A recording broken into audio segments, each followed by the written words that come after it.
Uhali gani ndugu yangu mpendwa? Awali ya yote na kusalimu katika jina la Bwana wetu Yesu Kristo. Ni matumaini yangu wewe ni mzima wa afya, na kama ndivyo jina la Bwana liendelee kuhimidiwa, na hata kama kuna tatizo basi Mungu ni muweza wa yote, hakika atakusaidia. Nichukue fursa hii kukukaribisha tena katika kozi ya nyaraka za Mtume Paulo kwa Wakorintho, na bado tungali katika Wakorintho wa kwanza.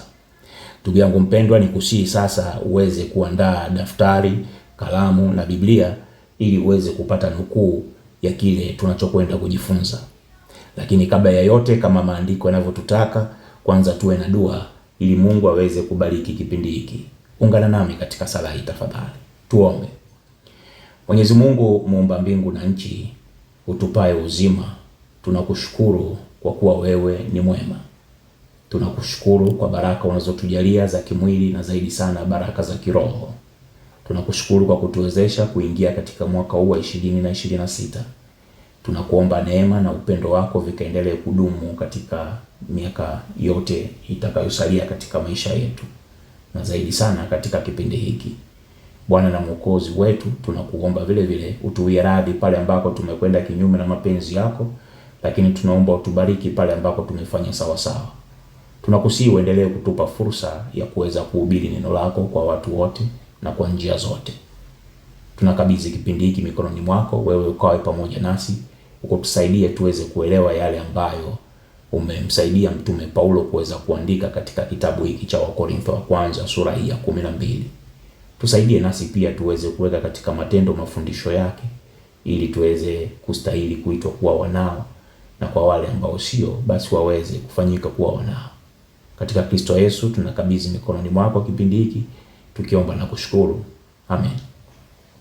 Asante ndugu yangu mpendwa kwa kuungana nami katika sala hiyo fupi, na sasa tuendelee katika kozi yetu. Somo la leo linaanza katika aya ya 12 mpaka aya ya 31 katika sura hii ya 12 ya waraka wa Mtume Paulo kwa Wakorintho, waraka wa kwanza. Tumeona katika aya ya kwanza hadi aya ya 11 katika sura hiyo ya 12 mtume akieleza chanzo na aina za karama za Roho. Kuanzia aya ya 12 mpaka aya ya 31 anazungumzia kazi na kusudi la karama hizo. Katika kufafanua kuhusu namna karama hizo zilivyokusudiwa kutenda kazi, anatumia mfano wa viungo vya mwili wa mwanadamu kuweza kufafanua jambo hilo. Hebu tusome katika aya hiyo ya 12. Anasema, maana kama vile mwili ni mmoja nao na viungo vingi, na viungo vyote vya mwili ule navyo ni vingi, ni mwili mmoja, vivyo hivyo na Kristo. Ndivyo anavyosema katika aya hiyo. Mfano huu wa mwili umetolewa mahususi kwa niaba ya kanisa. Katika Waefeso sura ya 4 mstari wa 4, kielelezo hiki pia kiliweza kutumika. Katika Waefeso sura ya kwanza mstari wa 22 mpaka wa 23 na Wakolosai sura ya kwanza mstari wa 18, kielelezo hicho kinatajwa kuashiria kanisa. Kwa hiyo katika Wakorintho wa kwanza sura ya 12, mwili ni kiwakilishi cha kanisa moja la ulimwengu na viungo ni washirika wa kanisa hilo. Sentensi inayopatikana katika aya hii inayosema vivyo hivyo na Kristo inarejelea kanisa. Waefeso 1 sura mstari wa 22 mpaka 23 na Wakolosai sura ya kwanza mstari wa 18, zote hizi zinasema kwamba Kristo ndiye kichwa cha mwili huo. Kwa sababu hiyo Kristo anakuwa ni sehemu ya mwili huo ambao ni kanisa. Na ingawa viungo ni vingi, mtume anasema ni mwili mmoja. Hii ni kauli ile ile inayotumika katika Waefeso sura ya 4 na mstari wa 4 aliposema kuwa mwili mmoja. Tafsiri ya kauli hii ni kwamba hakuna makanisa mengi, kuna kanisa moja tu. Kwa kweli katika Mathayo sura ya 16 mstari wa 18, Yesu alisema kuwa atalijenga kanisa lake. Hakusema kuwa atajenga makanisa yake. Maandiko yote yanathibitisha kwamba kanisa liko moja tu, na hiki ndicho mtume anachoanza nacho kama msingi wa kazi na kusudi la karama za Roho walizopewa Wakristo wa karne ya kwanza. Aya ya 13 inakumbusha lengo la ubatizo ambalo ni muungano. Hebu tusome aya hii. Anasema, kwa maana katika Roho mmoja sisi sote tulibatizwa kuwa mwili mmoja, kwamba tu Wayahudi au kwamba tu Wayunani, ikiwa tu watumwa au ikiwa tu huru, nasi sote tulinyweshwa Roho mmoja. Ndivyo anavyosema katika mstari huo. Warumi sura ya 6 mstari wa 3 mpaka wa 5 na Wagalatia sura ya 3 mstari wa 27 mpaka wa 28, zote hizi zinasema kuwa tulipobatizwa tulifanywa kuwa kitu kimoja, sio tu sisi kwa sisi, bali sisi na Kristo pia. Aya ya 14 ya Wakorintho wa kwanza sura ya 12 ni moja kati ya aya zinazofafanua maana ya kanisa. Na hapo anasema, kwa maana mwili si kiungo kimoja bali vingi. Kwa muktadha huo huo tunapata jibu kuwa kanisa ni kundi la watu. Lengo kubwa la mwandishi katika aya hii ni kuonesha kuwa kanisa haliwezi kuwapo kama kutakuwa na migawanyiko au migogoro inayosababisha mafarakano. Lazima kanisa liwe kitu kimoja katika kila jambo ili liendelee kuwa kanisa. Wakorintho wa kwanza sura ya kwanza mstari wa 10, mtume amezungumza kuhusu jambo hilo. Katika aya ya 14 mpaka aya ya 27, mtume anatumia kielelezo cha umuhimu wa kila kiungo katika mwili ili kuonesha umuhimu wa kila Mkristo katika kanisa. Fungu refu kidogo, lakini hebu tulisome. Aya kuanzia ya 14 anasema, kwa maana mwili si kiungo kimoja bali ni vingi. Mguu ukisema, kwa kuwa mimi si mkono, mimi si wa mwili, je, si wa mwili kwa sababu hiyo? Na sikio likisema, kwa kuwa mimi si jicho, mimi si la mwili, je, si la mwili kwa sababu hiyo? Kama mwili wote ukiwa jicho, kuwapi kusikia? Kama vyote ni sikio, kuwapi kunusa?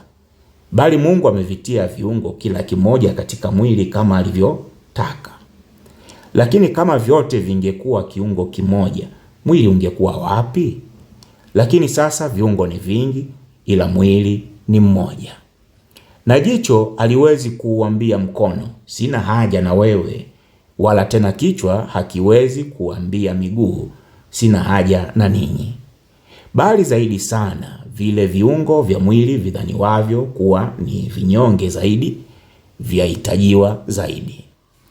Na vile viungo vya mwili vidhaniwavyo kuwa havina heshima, viungo vile twavipa heshima zaidi. Na viungo vyetu visivyo na uzuri vina uzuri zaidi sana. Kwa maana viungo vyetu vilivyo na uzuri havina uhitaji, bali Mungu ameungamanisha mwili na kukipa heshima zaidi kile kiungo kilichopungukiwa, ili kusiwe na faraka katika mwili, bali viungo vitunzane kila kimoja na mwenziwe. Na kiungo kimoja kikiumia, viungo vyote huumia nacho, na kiungo kimoja kikitukuzwa, viungo vyote hufurahi pamoja nacho. Basi ninyi mmekuwa mwili wa Kristo, na viungo kila kimoja peke yake. Ndivyo anavyosema mtume Paulo katika aya hiyo kuanzia ya 14 mpaka aya ya 27. Lengo la kila kiungo katika mwili limeelezwa katika aya ya 25. Katika aya ya 25 anaposema, ili kusiwe na faraka katika mwili, bali viungo vitunzane kila kiungo na mwenziwe. Viungo hivi kwa mujibu wa aya ya 26 vimeungana sio tu kimwili bali hata kihisia. Mtume anasema, na bila shaka ndivyo ilivyo, ya kwamba katika nyakati za shida huhuzunika pamoja, na katika nyakati za furaha hufurahi pamoja. Kwa hiyo katika aya ya 27, kwa kuwa kanisa limeundwa katika mfumo wa mwili, basi inawapasa Wakristo mmoja mmoja kuwa na tabia ya viungo vya mwili. Katika Wafilipi sura ya 2 mstari wa 4, Mtume aliandika na kusema kuwa kila mtu asiangalie mambo yake mwenyewe, bali kila mtu aangalie mambo ya wengine. Hiyo ni Wafilipi sura ya 2 mstari wa 4. Akiwaasa Wakristo, mwandishi wa kitabu cha Waebrania alisema hivi: tukaangaliane sisi kwa sisi na kuhimizana katika upendo na kazi nzuri. Hiyo ni Waebrania sura ya 10 mstari wa 24. Wakristo wanapoacha kanuni hii muhimu na kila mtu kuanza kujali mambo yake mwenyewe tu, lazima kutatokea faraka katika kanisa. Na hiki ndicho kilichotokea katika kanisa hili la Korintho.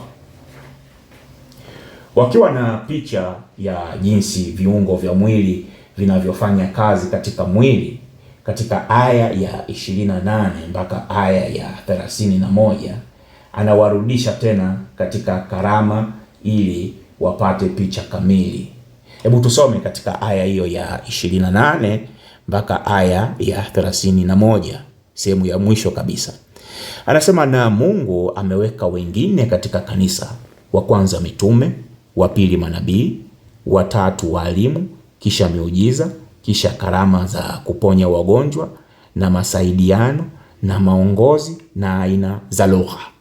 Je, wote ni mitume? Wote ni manabii? Wote ni walimu? Wote watenda miujiza? Wote wana karama za kuponya wagonjwa? Wote wananena kwa lugha? Wote wafasiri? Takeni sana karama zilizo kuu, hata hivyo na waonyesha njia iliyo bora. Aya ya 28 mara nyingi hutafsiriwa vibaya na watu wengi. Wao hupenda kuhusisha fungu hili na Waefeso sura ya 4 mstari wa 11 ili kutetea hoja ya uwepo wa mitume na manabii na miujiza katika kanisa la leo, kwa kile kinachoitwa kuwa huduma 5 katika kanisa. Bila shaka umeshawahi kusikia msemo huo. Lakini kufanya hivyo ni kwenda kinyume na muktadha wa vifungu hivi. Kifungu hiki bila shaka hata na Waefeso sura ya 4 mstari wa 11 hakizungumzii namna ya kupata mitume, manabii na karama hizo za miujiza katika kila kanisa, kwa maana ya kanisa la mahali, bali linazungumza kuhusu kanisa la ulimwengu. Najua Kristo alikuja kuanzisha kanisa moja, kuja kuanzisha makanisa.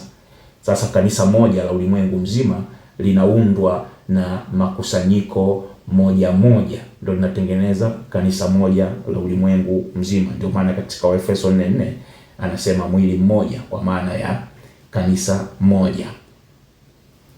Aya hii ya 28 inataja kanisa bila shaka, kuashiria kanisa la ulimwengu. Anachokisema mtume ni kwamba wakati Mungu anaanzisha kanisa la ulimwengu, alianza na mitume. Si kwamba katika kila kanisa alianza na mitume, la hasha. Hawa ndio walikuwa wafuasi wa kwanza wa Yesu. Utasoma kwa wakati wako Mathayo sura ya 4 mstari wa 18 mpaka wa 22, na sura ya 9 mstari wa 9, na sura ya 10 mstari wa 1 mpaka wa 4. Utaona kuwa mitume ndio walikuwa wanafunzi wa kwanza kabisa wa Yesu. Kwa kupitia mitume, manabii na karama nyingine zilifuata. Utarejelea kusoma peke yako katika Matendo ya Mitume sura ya 8 mstari wa 18. Utaona mitume ndio walikuwa na uwezo wa kuwekea watu mikono kisha wakapata karama. Karama ile ingeweza kuwa ya unabii na karama nyinginezo. Pamoja na hayo, ifahamike kwamba utume si karama, na ndio maana haipo katika orodha ya karama, bali utume ni sifa. Kwa muda wako utasoma Matendo ya Mitume sura ya 1 mstari wa 15 mpaka wa 26. Pale utaona kuwa mitume na wanafunzi wengine walikuwa wana mchakato wa kuziba nafasi ya utume iliyoachwa na Yuda Iskarioti. Kwa hiyo zikatajwa sifa pale, ambapo mtu mwenye sifa zile ndio anaweza kuwa mtume. Katika karne ya kwanza, huenda na karne ya pili mwanzoni pia, kwa baadhi ya makanisa. Kila kanisa lilipata karama zote, lakini hakuwepo mtume katika kila kanisa. Lakini tunapozungumza kuhusu kanisa la ulimwengu, basi mitume walikuwepo. Lengo la Paulo hapa si upatikanaji wa karama, bali ni matumizi ya karama.